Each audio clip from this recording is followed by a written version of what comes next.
Epione pain management and regenerative centre. ఇక మీ నొప్పులు శాశ్వతం కావు.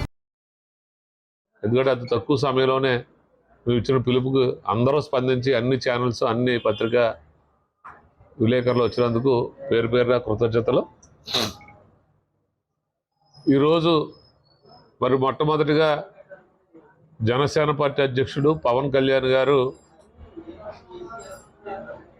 నన్ను కాకినాడ జిల్లా జనసేన పార్టీ అధ్యక్షులుగా నియమించిన తర్వాత పెద్దాపురం నియోజకవర్గంలో జరుపుకునేటువంటి మొట్టమొదటి ప్రెస్ మీట్. ఈరోజు హడావుడిగా ప్రెస్ మీట్ ఏర్పాటు చేయడానికి కూడా కారణం, రేపు అంటే 27వ తారీఖు నాడు శనివారం సాయంకాలం, అంటే రేపు సాయంత్రం 5:30 గంటలకు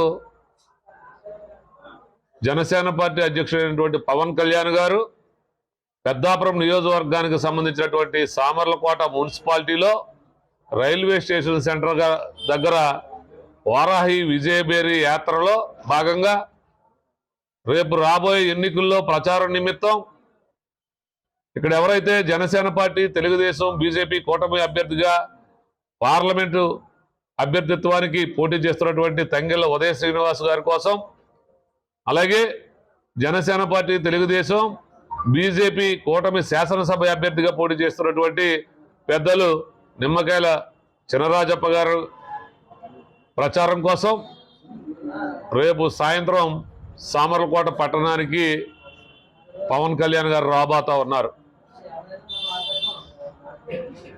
ప్రచారం నిమిత్తం ప్రజలని, ఓటర్లని అభ్యర్థించడం కోసం అందరూ నాయకులు ఓటర్లని ఓటు అడగడానికి వస్తారు.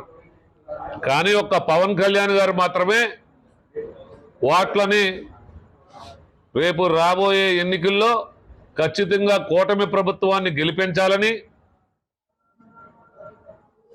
ప్రజల్ని ఓట్లు అభ్యర్థించడం కోసం వస్తూ ఉన్నారు.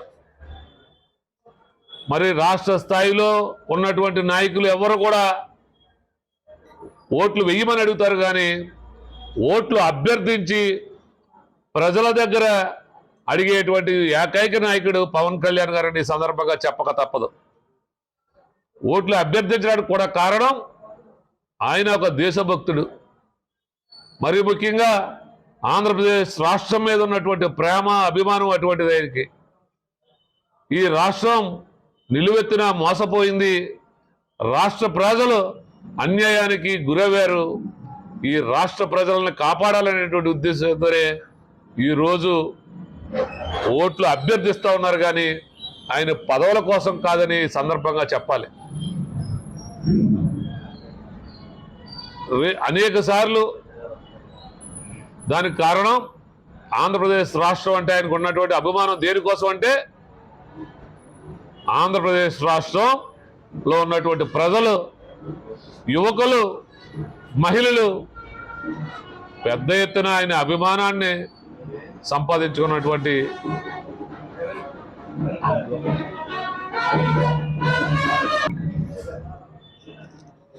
ప్రజలు ఆయన్ని ఎంతో అభిమానించారు. ఈ రాష్ట్ర ప్రజలు పవన్ కళ్యాణ్ గారిని కానీ వారి యొక్క కుటుంబాన్ని కానీ అనేటువంటి ఉద్దేశంతో ఈరోజు రాష్ట్రం బాగుండాలంటే మరి విజనరీ నాయకుడైనటువంటి చంద్రబాబు నాయుడు గారు నాయకత్వం అవసరం ఈ రాష్ట్రానికి. అలాగే పవన్ కళ్యాణ్ గారు ఒక సిద్ధాంతం కోసం, ఒక నీతి నిజాయితీగా రాష్ట్రాన్ని కాపాడాలనుకున్నటువంటి నాయకుడు పవన్ కళ్యాణ్ గారు. వారిద్దరూ ఏకమవడానికి కారణం ఈరోజు జగన్ రెడ్డి చేసేటువంటి అన్యాయం.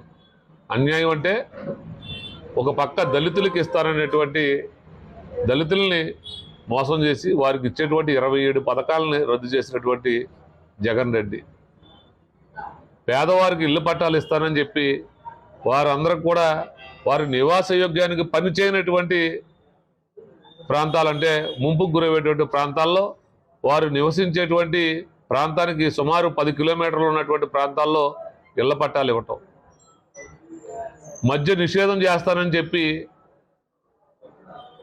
అప్పుడే ఓటు అడగడానికి వస్తానని చెప్పి ఈ రాష్ట్రాన్ని మద్యం మీద వచ్చేటువంటి సొమ్ముతోనే నడుపుతా ఉన్నాడు ఈ ముఖ్యమంత్రి. ఇసుక ప్రకృతి ఒడిలో కొట్టుకొస్తున్నటువంటి ఇసుకను కూడా మరి అధిక ధరలకు అమ్మి భవన నిర్మాణ కార్మికులు పట్టగొట్టడం, ఇటువంటి అనేక సమస్యలు. ఎక్కడ ఉద్యోగ కల్పన లేదు, కొత్త పరిశ్రమలు లేదు. ఈరోజు 14 లక్షల కోట్లు అప్పు కనపడతా ఉంది కళ్ళ ముందు. ఇన్ని నేరాలు ఘోరాలు చూసే ఈ రాష్ట్రాన్ని కాపాడాలనేటువంటి ఒక కృత నిశ్చయంతో మరి ఏదైతే నేను ఓటు చీలనివ్వనని చెప్పినటువంటి మాట కోసం మరి అన్యాయంగా ఒక సీనియర్ నాయకుడైనటువంటి రాష్ట్రాన్ని 14 సంవత్సరాల నుంచి ముఖ్యమంత్రిగా పరిపాలించినటువంటి చంద్రబాబు నాయుడు గారిని జైల్లో పెడితే అది చిలించిపోయి ఎలాగైనా ఈ ముఖ్యమంత్రిని గద్దె దించితే కానీ రాష్ట్రం బాగుపడదనేటువంటి ఉద్దేశం కోసం పొత్తికి తెరలేపి మరి ఈ రాష్ట్ర అభివృద్ధి కోసం తెలుగుదేశం జనసేన పార్టీ అయితే కూటమి ప్రభుత్వం నెగ్గుతుందని తెలిసినప్పటికీ ఈ జగన్ రెడ్డి ఈ రాష్ట్రాన్ని 5 సంవత్సరాలు పరిపాలించి 20 సంవత్సరాలు వెనక్కి నెట్టినటువంటి కారణంగా మళ్ళీ ఈ రాష్ట్రం అభివృద్ధి దిశలో పయనించాలి, సంక్షేమ ఫలాలు అందరికీ అందాలంటే మనకి కేంద్ర ప్రభుత్వం యొక్క సహాయం పూర్తిగా ఉండాలి, సంపూర్ణంగా ఉండాలనేటువంటి ఉద్దేశంతో అక్కడ మోడీ గారి యొక్క సహాయాన్ని కూడా కోరటం, కూటమిలో ఇటు జనసేన పార్టీ, తెలుగుదేశం పార్టీ ఎన్డీఏలో. నమస్తే అండి. ఇది వ్యాపారం గురించి కాదు, ఓటు గురించి. ఎన్నికల్లో ఓటు వేయడం మన హక్కు మాత్రమే కాదు, కర్తవ్యం. ఎంతో మంది మహా నేతలు శ్రమించి ప్రాణత్యాగం చేసి ఈ అవకాశాన్ని మనకిప్పించారు. అందరూ ఓటు వేద్దాం. ఎందుకంటే ఓటు హక్కు ఊరికే రాదు. నా ఓటు ఎవరికో తెలుసా? అది సీక్రెట్ అండి.